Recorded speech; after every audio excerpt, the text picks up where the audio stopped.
छत्रपती शिवाजी महाराजांच्या जयंतीच्या दिवशी स्वरानी आणि तिच्या पप्पांनी छान झाडं आणली. म्हटलं लावून घ्यावी म्हणून कुंडीत पारिजातकाची सुकलेली छान पानं टाकली खाले आणि नंतर थोडीशी माती टाकली आणि हे जास्वंद रेड जास्वंद आणि स्वराने आणलेलं कुठलं रोपटं आहे नाही माहिती, पण तिला खूप आवडलं म्हणून तिने घेतलं.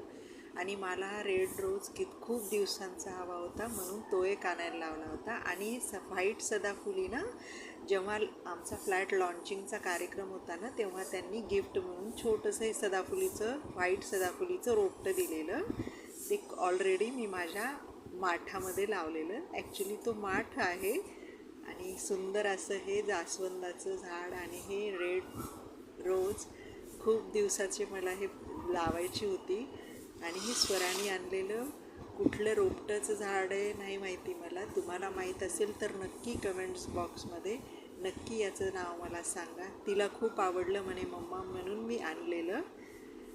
आणि सुंदर असं हे झाड आता हे लावून देते कुंडीमध्ये. मी तुम्ही पाहिलं तसं कुंडीमध्ये मी पहिल्यांदा पारिजातकाची सुकलेली पानं लावलेली आणि आता छान लावून देते ही दोन्ही पण. हे स्वराने आणलेलं रोपटं तर ऑलरेडी कुंडी आहे त्याला, पण ही गुलाब आणि जास्वंद लावून देते आता मी छान. आणि